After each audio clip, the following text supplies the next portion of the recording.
Avanza ciclón. El fenómeno meteorológico que arrastra fuertes lluvias hacia el país se desplaza por el Golfo de México y mañana podría alcanzar la categoría de tormenta tropical Alberto, tocar tierra por la noche o en las primeras horas del jueves. Estados del noreste de México están en alerta máxima.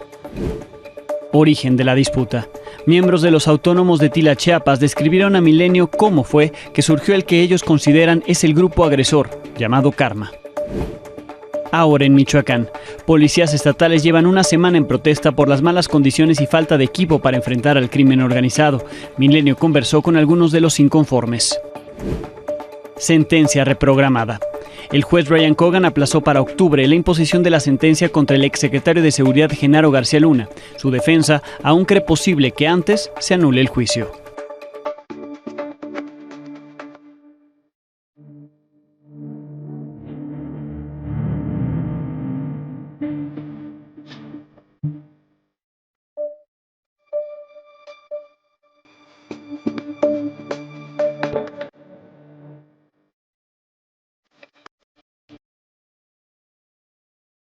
Muy buenas noches. A 24 horas de que el primer ciclón de la temporada en el Golfo de México toque tierra, al menos 11 estados del noreste y sureste del país se encuentran en alerta. En estos momentos, el potencial ciclón tropical 1 se localiza a 300 kilómetros de Yucatán, a 475 de Veracruz y a 530 kilómetros de Tamaulipas, en donde se prevé que ingrese a tierra en los primeros minutos del jueves. La Conagua prevé que se intensifique a tormenta tropical mañana alrededor del mediodía y así continúe su trayecto, entrando por la costa de Tamaulipas, cerca de la comunidad de La Pesca, en el municipio de Soto la Marina.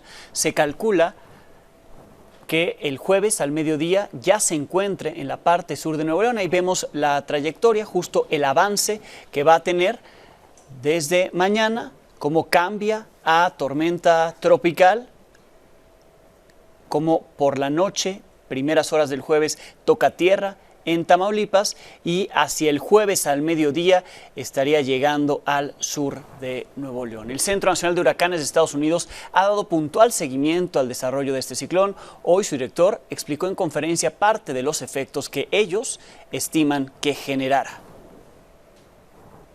So we've gotten some questions today about why isn't this called a tropical storm yet, even though it's producing tropical storm force winds. Well, it's really lacking two key features. It doesn't have a well-defined circulation. The circulation of the low center itself is too broad and disorganized. But regardless of what we're calling the system, we have tropical storm warnings up for portions of northeastern Mexico, the coast of Texas. We're still expecting the heavy rainfall, the coastal flooding. So we really want to focus on the hazards. And we are expecting this system to go on and likely become a tropical storm during the day tomorrow. Entre las acciones preventivas que ya se han tomado en México está la suspensión de clases en algunos estados. El gobernador de Tamaulipas, Américo Villarreal, informó esta noche que las clases en todos los niveles se suspenderán a partir de mañana, miércoles y hasta el próximo viernes. Las autoridades piden a la población estar pendientes de los avisos de protección civil y no exponerse. En el caso de las zonas de riesgo de Tamaulipas, pidieron acudir al refugio temporal más cercano. En pantalla pueden escanear este código QR, ahí podrán ubicar los refugios disponibles en el estado de Tamaulipas en particular, que es donde tocará tierra este fenómeno meteorológico, posiblemente ya como tormenta tropical. El alcalde de Reynosa, Tamaulipas, llegó 2 horas tarde a una rueda de prensa sobre la llegada de este fenómeno y las lluvias que generará. Al preguntarle ahí sobre una zona que siempre se inunda en Reynosa, esto respondió. Lo de la Plaza Real en Boulevard Hidalgo se inunda. Por favor, ahí va a haber conos que se están poniendo para que no se metan ahí en esos momentos. Si se meten con los conos ahí ya es porque están bien pendejos. El mismo fenómeno meteorológico que avanza hacia el noreste de México es el que dejó ya estragos en el sureste. Hoy en Yucatán hubo lluvias muy fuertes, provocaron inundaciones en varios municipios del estado. En Campeche las lluvias afectaron vialidades en distintos municipios, dañando incluso escuelas. Las clases en Campeche se suspendieron hasta nuevo aviso. Entre las consecuencias de las lluvias en esa región del país, esta mañana una estructura de hierro del tramo 6 del Tren Maya, que sigue en construcción, colapsó debido al reblandecimiento del suelo por la cantidad de agua que cayó ahí en Chetumal, en Quintana Roo.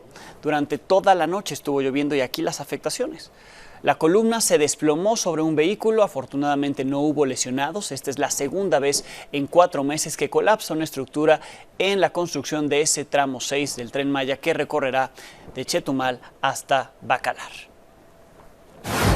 En Copala, Guerrero, fue sepultado el alcalde electo asesinado, Salvador Villalba.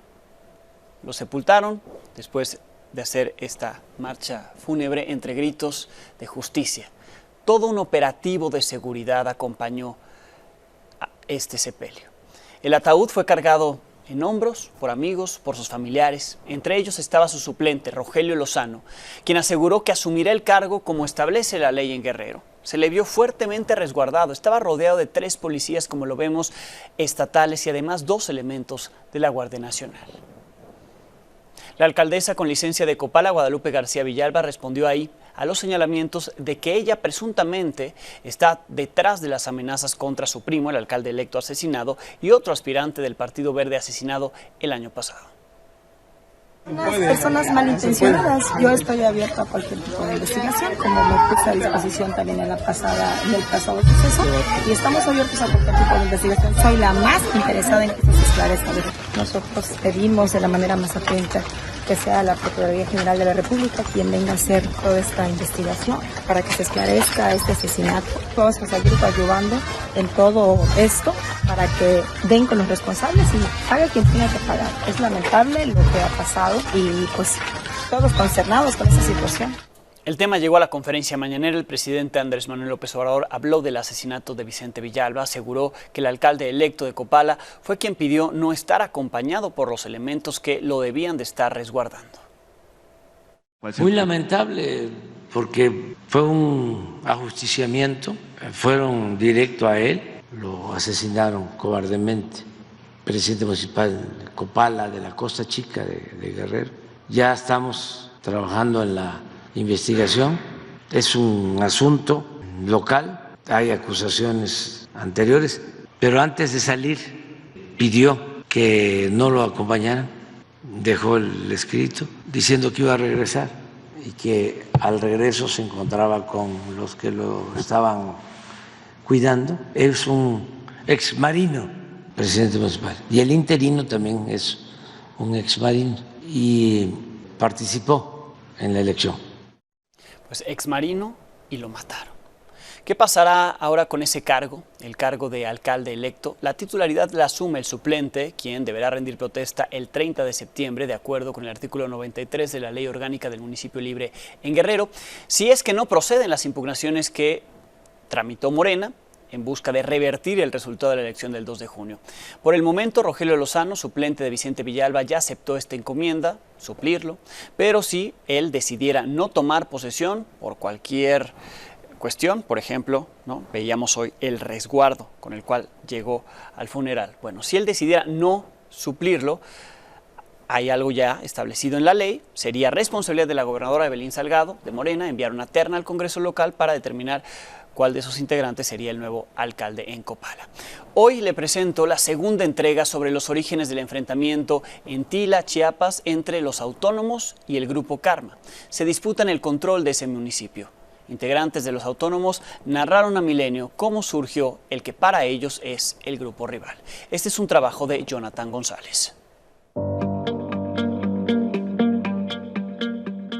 Este fue uno de los avisos que el crimen organizado hizo a los habitantes de Tila, Chiapas.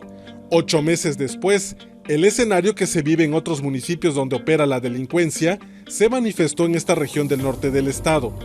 Con el surgimiento del Grupo Karma, vinculado según los autónomos a uno de los cárteles del narco, comenzó el reclutamiento de jóvenes y al poblado comenzaron a llegar personas de otras comunidades, municipios y entidades que han causado terror en la población y provocaron que más de 4,000 personas huyeran de sus hogares. Es cuando empieza en octubre del año pasado a crear un cierto grupo de jóvenes. Jóvenes empiezan a armarlos, empiezan a darles camioneta. Ellos empezaban a detonar armas por el panteón, detonaban armas donde está en el mero centro y en las carreteras se las pasaban detonando armas hasta retirarse. Ese fue el inicio. A pesar de ser un municipio indígena, los pobladores de Tila aseguran que el territorio está en disputa porque es un mercado de droga y prostitución. donde yo tengo entendido que esos jóvenes ahí entraban a fumar ese tipo de lo que es la marihuana, algunos que inhalaban la cocaína y los vendían hasta en pastillas. Ya otro negocio, porque ellos iban a empezar a cobrar el piso. El cobro de piso que ellos mencionan que lo estaba haciendo el ejido, no era el ejido, sino que era este mismo grupo Karma. La lucha por el control del territorio inició en 2020 durante la pandemia. El grupo Karma derribó uno de los 4 portones que mantenía Tila bajo resguardo para meter estupefacientes y responsabilizar a los autónomos. Ellos empiezan a querer tener este control dentro de toda la población y empiezan a ejecutar personas que eran narcomenudistas y ejecutan también a personas que son participantes de ejidos. Esa es una estrategia para confundir a las personas, para no saber cuál era la intención, pero poco a poco se fue destapando esa parte. El 4 de junio, la disputa por el control del territorio estalló, aunque meses atrás ya se habían registrado ejecuciones y desapariciones de personas. Todas fueron denunciadas ante la Fiscalía de Chiapas, sin que hasta ahora hayan recibido respuesta. Entonces, y por esa razón, vimos la forma de hacer las denuncias. Todo lo que se venía mencionando los grupos Karma, ya tiene conocimiento de la Fiscalía, tiene conocimiento de la FGR, pero desgraciadamente nunca nos ha tomado en cuenta. Y por esa razón, pues, el hermano que descanse en paz, a Carmen López Lugo, que fue acribillado. Desde Chiapas, para Milenio Noticias, Jonathan González. Otra muestra de la violencia en el norte de Chiapas es lo que ocurre en Panteló. Hoy murieron 3 personas tras un enfrentamiento entre la Guardia Nacional y civiles armados en la comunidad de San Clemente. Desde temprano, los presuntos criminales atacaron varias casas, por lo que llegaron las fuerzas federales para retomar el control. El viernes pasado, 6 personas murieron asesinadas dentro de una casa, ahí en ese mismo municipio. Esto es parte de lo que hoy se vivió.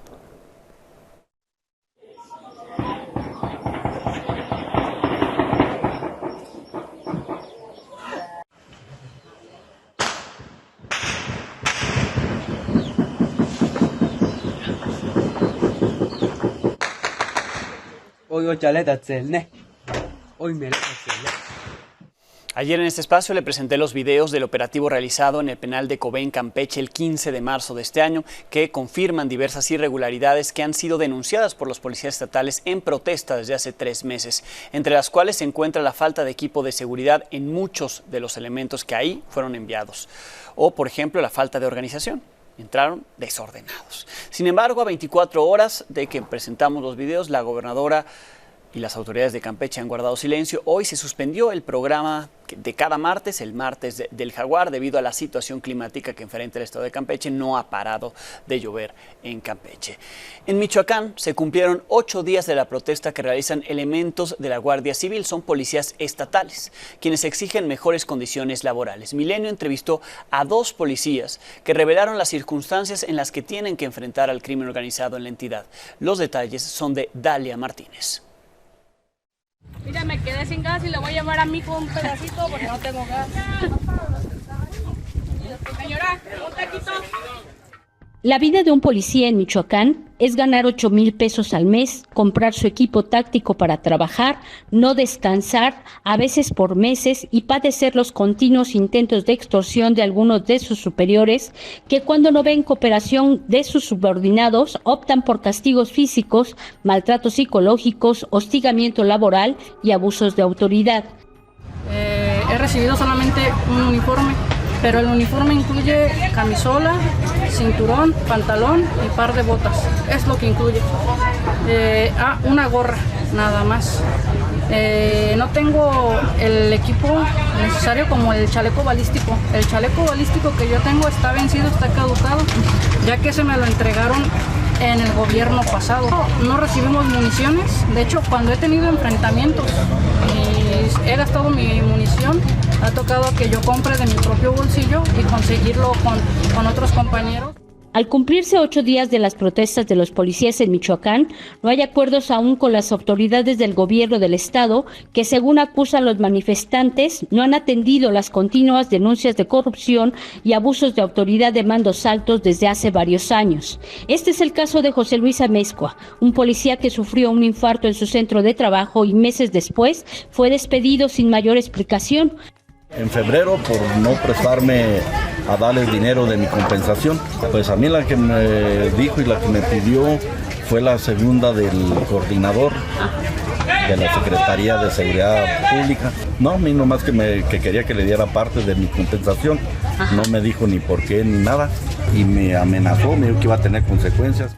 Desde hace una semana, decenas de policías estatales mantienen un bloqueo frente a las oficinas de la Secretaría de Seguridad Pública del Estado en demanda de que sea destituido el actual secretario de Seguridad, José Alfredo Ortega Reyes, quien ocupa el cargo desde octubre del 2021. El gobierno estatal ha dicho que esta movilización obedece a intereses políticos.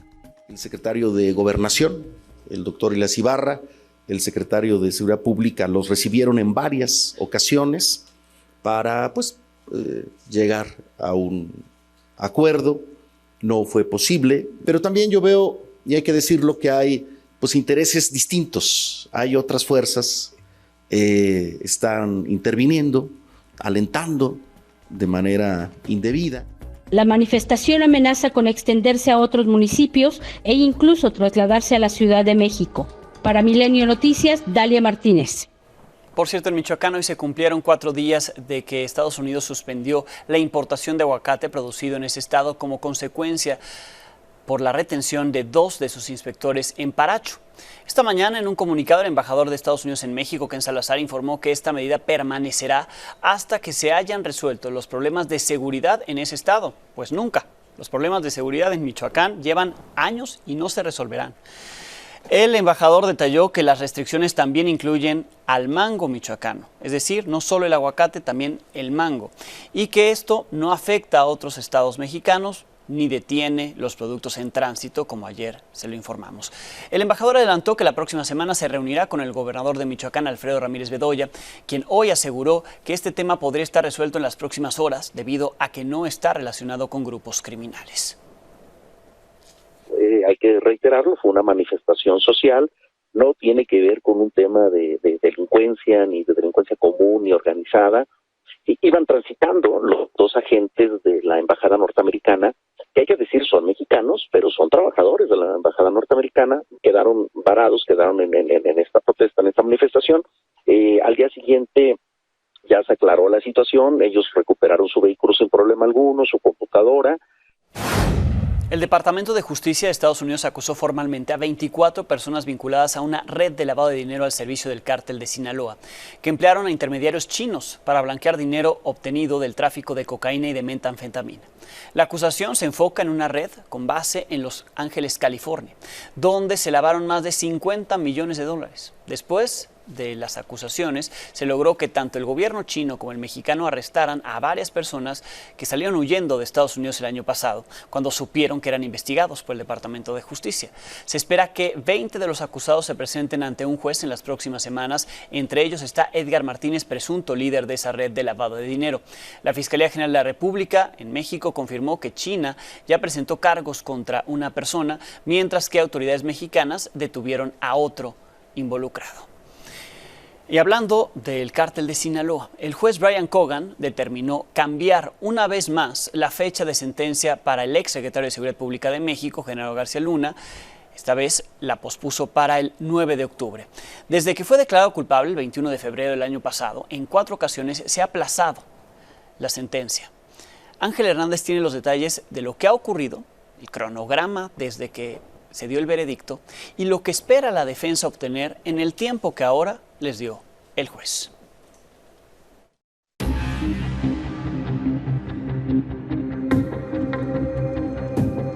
Genaro García Luna ganó un largo respiro de más de 4 meses. Este martes le informarían cuál es su sentencia por narcotráfico, pero la aplazaron hasta el 9 de octubre, mientras el juez del caso analiza la evidencia que presentó para solicitar anular su juicio y realizar uno nuevo. Esta es la 4ª vez que la sentencia del exsecretario de Seguridad Pública vinculado a los cárteles de Sinaloa y Beltrán Leiva es pospuesta.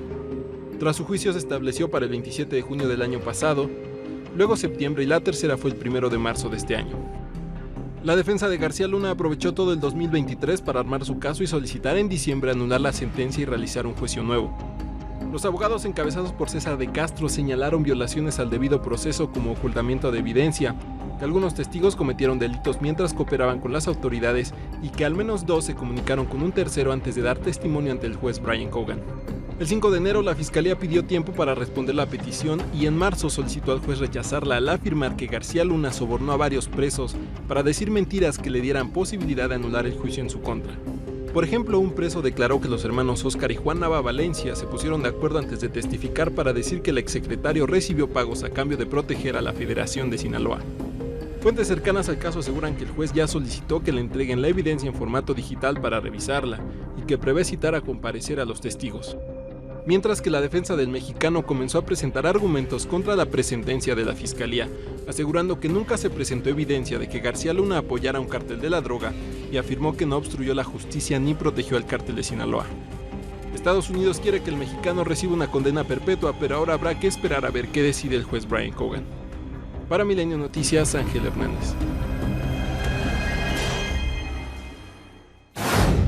En el Tribunal Electoral del Poder Judicial de la Federación ya trabajan para hacer la declaración de validez o, en su caso, de invalidez de la elección presidencial. Sin embargo, para que esto pueda ocurrir, debe haber 6 magistrados en la Sala Superior del Tribunal. Actualmente hay solo 5. Janet López Ponce nos explica qué es lo que debe pasar para que se valide el triunfo de Claudia Sheinbaum y se cumpla con esos 6 magistrados.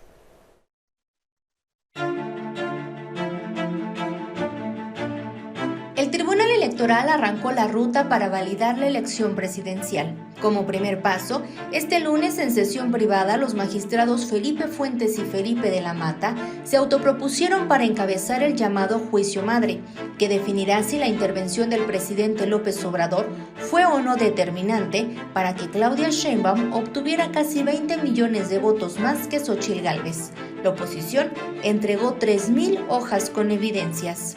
El segundo paso será elegir un 6º magistrado o magistrada para poder sesionar y declarar la validez de la contienda. Desde octubre pasado, José Luis Vargas e Indalfer Infante concluyeron sus periodos. El Senado debía designar a quienes ocuparían esas vacantes, pero no lo ha hecho. Ante la necesidad de declarar la validez de la elección presidencial, el artículo 167 de la Ley Orgánica del Poder Judicial exige 6 votos y permite que alguien de una sala regional con mayor antigüedad pueda ocupar una de las vacantes. Y en este supuesto, solo hay 5 posibles. Claudia Valle, presidenta de la Sala Monterrey; María Silva Rojas, presidenta de la Sala Ciudad de México; Gabriela del Valle, magistrada electoral de la Sala Guadalajara; Alejandro Abante, presidente de la Sala Regional de Toluca; y Enrique Figueroa, magistrado electoral de la Sala Jalapa. Para desempatar, si prevalece la edad, la elegida sería Gabriela del Valle. Si es por antigüedad como magistrado federal, sería Alejandro Abante. Pero si es por más años en el Poder Judicial, sería Claudia Valle, quien forma parte de la terna finalista que el Senado nunca votó para ocupar los lugares vacíos de la Sala Superior. A la hora de elegir, el Pleno puede votar por un solo perfil, pero si no coinciden, podrían someter a los 5 perfiles a votación hasta llegar a 2 finalistas. En el peor de los casos, si no hay mayoría por ninguno, ha sonado incluso usar una tómbola, pero esto no ha sido aprobado ni hablado entre las magistraturas. Se debe seleccionar la magistratura faltante el 3 de agosto, una vez que terminen las impugnaciones contra diputaciones federales y senadurías, pero la Sala Superior tiene hasta el 6 de septiembre para emitir la validez del triunfo de Sheinbaum y declararla presidenta electa. Para Milenio Noticias, Janet López Ponce.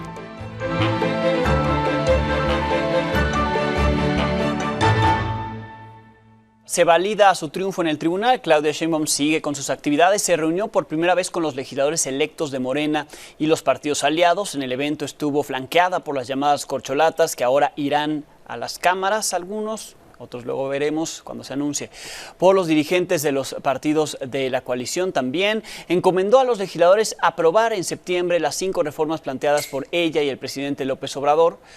5 de las 20.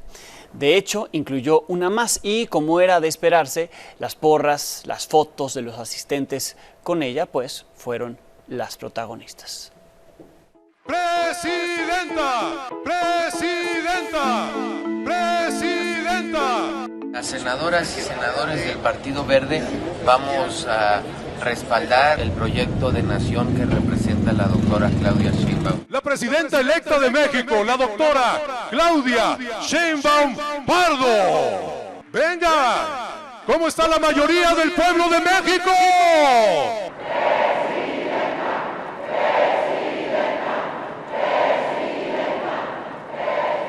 Creo que nunca en la historia de nuestra joven democracia se había tenido una victoria tan contundente. ¿Y qué vamos a hacer con la mayoría? Pues a quienes les gustó el Fobaproa y los presupuestos plagados de privilegios y de moches, pues se van a quedar con las ganas. Tienen ustedes ahora una serie de iniciativas que nuestra presidenta, junto con ustedes, fijará los tiempos y prioridades. Primero que nada, felicidades por el gran trabajo. Un gran aplauso a todos y a todas.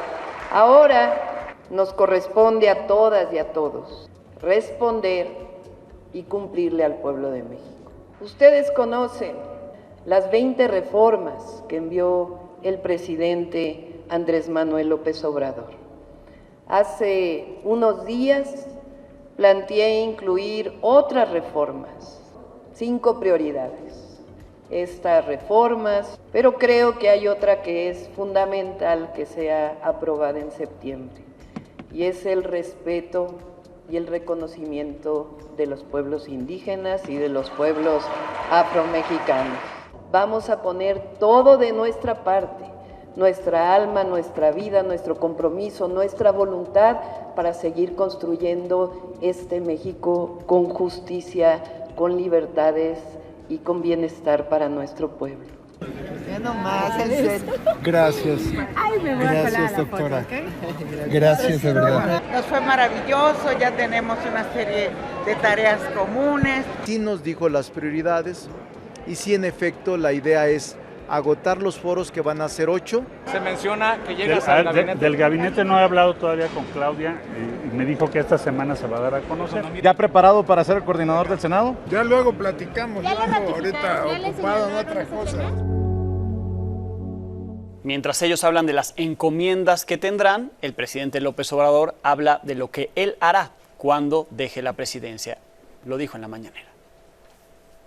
Yo no quiero ser líder moral, ya lo he dicho muchas veces. Yo ya termino en 100 días y me jubilo. Yo voy a estar trabajando en mi investigación sobre el México prehispánico. Ya estoy reuniendo mi bibliografía básica, mis libros básicos, 80, 100, porque no quiero salir a buscar un texto o no quiero ir a un archivo, no quiero ir a una biblioteca y que me tomen una foto, no. No voy a viajar en aviones comerciales porque no voy a ir a los aeropuertos. Voy a ver cómo le hago para trasladarme, porque voy a estar viniendo para ver a mi compañera, Beatriz, que la amo mucho, pero voy a estar allá. ¿Ayer a dónde fue? ¿Se puede saber? ¿Fue alguna cuestión pública? Ayer en la mañana, terminando la mañanera. ¿Cómo no lo voy a decir? Fui a darme un chequeo médico. ¿Cómo está de salud? Al 100, muy bien de salud. Tengo que tomar mis medicinas, un buen cóctel. Cada 6 meses, pero salí muy bien, o sea, para terminar y poderme ir a Palenque. Insistió también en la urgencia de la reforma al Poder Judicial, mostró los resultados de la encuesta que realizó Morena, que ayer presentó Claudia Sheinbaum, para saber la opinión de la gente sobre su iniciativa. Dijo que no le extraña que 7 de cada 10 estén a favor de ella, pues refleja los sentimientos del pueblo. Agregó que si la mitad de la gente no estaba enterada de la reforma es porque no hay mucha difusión en los medios de comunicación. Criticó nuevamente la publicación de expertos del Instituto de Investigaciones Jurídicas de la UNAM, los tachó de conservadores que deben adaptarse a la nueva realidad y pidió a inversionistas extranjeros no dejarse engañar por despachos de abogados mexicanos porque con la reforma se acabará, dijo, el influyentismo. A partir de esta semana comenzamos aquí nuestros diálogos, a escuchar a los expertos en el tema. Empezamos por las magistradas. Hablan desde su perspectiva de lo que esperan con la reforma al Poder Judicial. Hoy conversé con la magistrada María Emilia Molina, presidenta de la Asociación Mexicana de Juzgadoras. En un tiempo en el que se habla mucho del Poder Judicial, dentro del Poder Judicial, ¿qué diagnóstico tienen ustedes? Y si están dispuestos, y le pregunto a usted si está dispuesta a participar en estos diálogos. Va a haber diálogos sobre la necesidad de una reforma al Poder Judicial. Bueno, la verdad es que tenemos preocupación, sí, no necesariamente por nuestros lugares o nuestros trabajos, sino principalmente por la forma en que se puede vulnerar el Estado de Derecho y la independencia judicial. Si estamos dispuestas y dispuestos a participar en los foros de discusión, por supuesto, lo hemos dicho desde el principio que lo que queremos pedir es un parlamento abierto, pero un parlamento abierto real, claro, en donde se discuta las problemáticas, porque sabemos que existen, tenemos una autocrítica real, sí, y además aceptamos la crítica externa, pero queremos ver cuáles son los objetivos que planeamos como sociedad, como instituciones, cuáles son los obstáculos para llegar a esos objetivos, que finalmente tendría que ser un mejor acceso a la justicia, y a partir de diagnosticar cuáles son los problemas o los obstáculos que tenemos, cuáles son las mejores soluciones. Y a partir de eso, pues poder tomar decisiones, el legislativo o el constituyente permanente, las mejores decisiones para la sociedad. Parece que hay una coincidencia en la sociedad y en las voces que se han pronunciado al respecto sobre la necesidad de una reforma, es decir, el Poder Judicial en la condición en la que se encuentra puede ser mejorable, ¿no?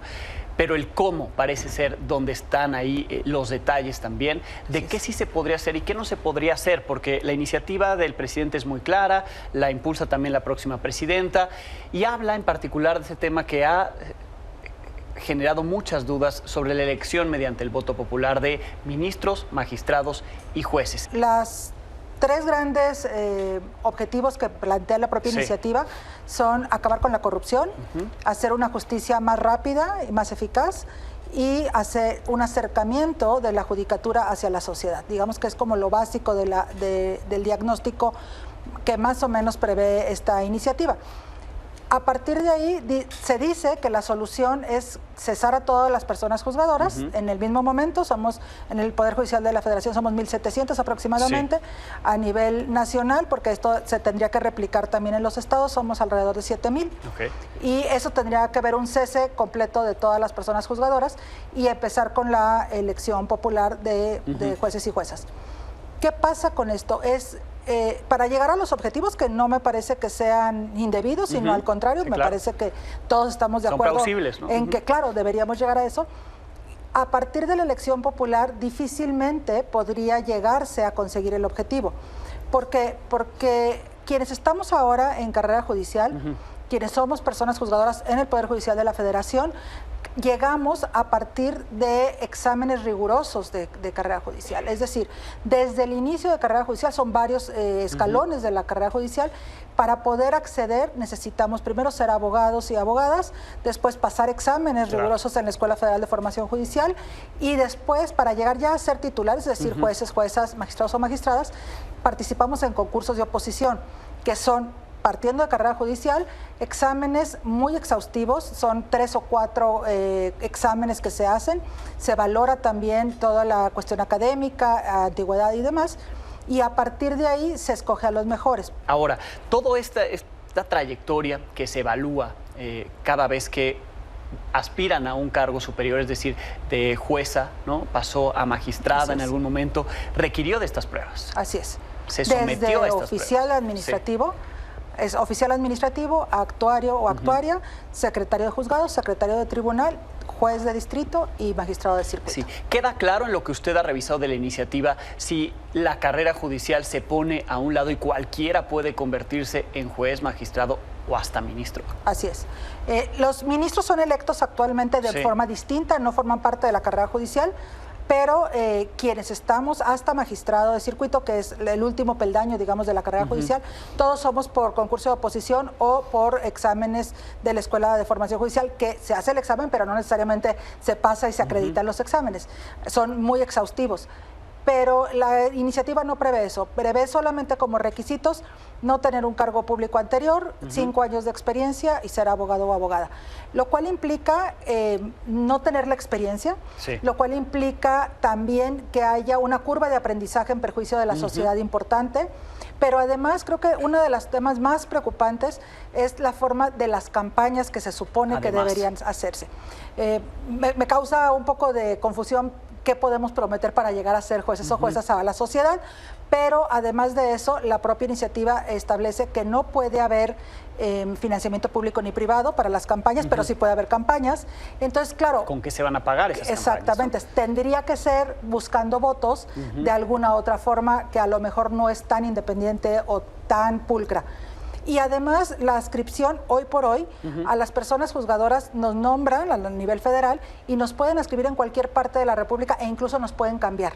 Entonces, porque somos federales. Claro. Lo que prevé la reforma es que solamente puede estar en un circuito, es decir, en un estado, y que además es un periodo de 9 años y después de esos 9 años se puede optar por la reelección. Es decir, estando en funciones, tendría que yo hacer algo para que me pueda reelegir el propio grupo que ya me eligió, lo cual es muy preocupante porque parte de lo que hacemos como personas juzgadoras es resolver de una manera imparcial e independiente que difícilmente se puede hacer si estoy buscando votos. Sí, hay un conflicto de interés ahí. Absolutamente. ¿No? Sí. Ahora, creo que sí es necesaria una reforma constitucional, porque hay cosas que podrían fortalecer la independencia judicial. Por ejemplo, que en la propia Constitución se prevean presupuestos básicos mínimos, tanto para el Poder Judicial de la Federación como para el Poder Judicial de cada una de las entidades federativas. Cómo podemos reforzar a las fiscalías, porque parte de esta concepción social de la impunidad parte de fiscalías. Cuando vamos y denunciamos y después no tenemos una sentencia condenatoria, pareciera que el problema es en juzgados. Cuando no, es el que presenta la acusación, ¿no? Que es la fiscalía. Claro, porque el 90% de los delitos ni siquiera se denuncian por esta concepción y este sentimiento de impunidad.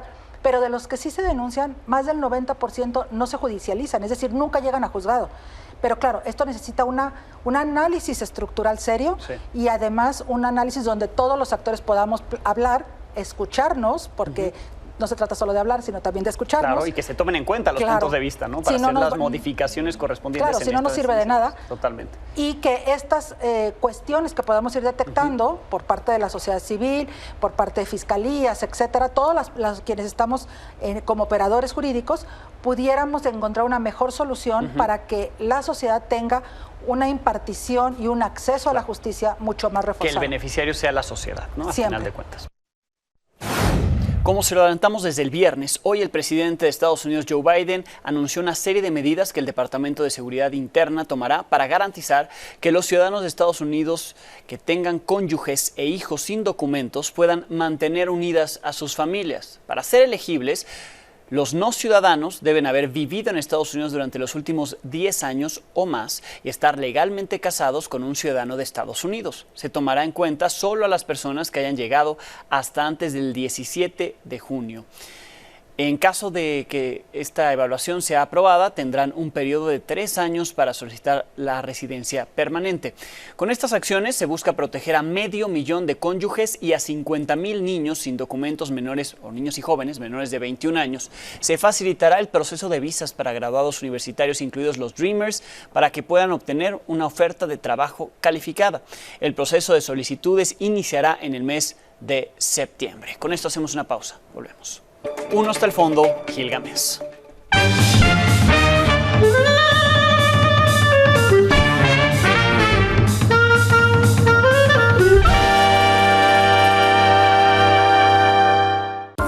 A Gil no lo calienta ni el sol. Apenas ayer el presidente le dio una repasada ofensiva a la UNAM. Y ya entrado en gastos autoritarios, Llopes dijo: ¿qué se meten? Gil no recuerda a un presidente que haya infamado así a la UNAM en una clara injerencia, además, en su autonomía. Gil metió su cuchara y opinó que las majaderías presidenciales merecían unas palabras del rector Lomelí, y escribió tal vez hasta una carta enérgica de la comunidad universitaria ante la gran mentira del presidente que desconsidera la vida universitaria como un espacio plural, diverso, un espacio de conocimiento. Y ahora Gilga trae el alma en los pies. En esas estaba cuando leyó un documento en el cual la rectoría se deslindaba del análisis de los juristas del Instituto de Jurídicas precisamente. Dios de bondad, lea usted estas líneas.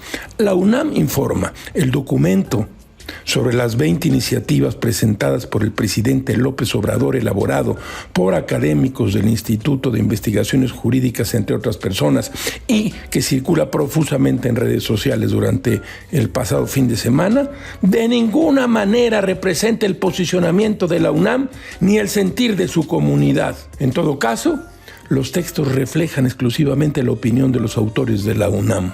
Y perdónenos usted, señor presidente, se nos chispoteó. Gil no da crédito y cobranza. En la mañana le dan una solfa a la UNAM y en la tarde la institución pide perdón y desconoce a sus investigadores. Todo es muy raro, caracho. Como diría el gran poeta, y le atribuyen la frase al jefe pajés, José Pajés Yergo. Escuchen ustedes. Al que se agacha, se lo chingan doble.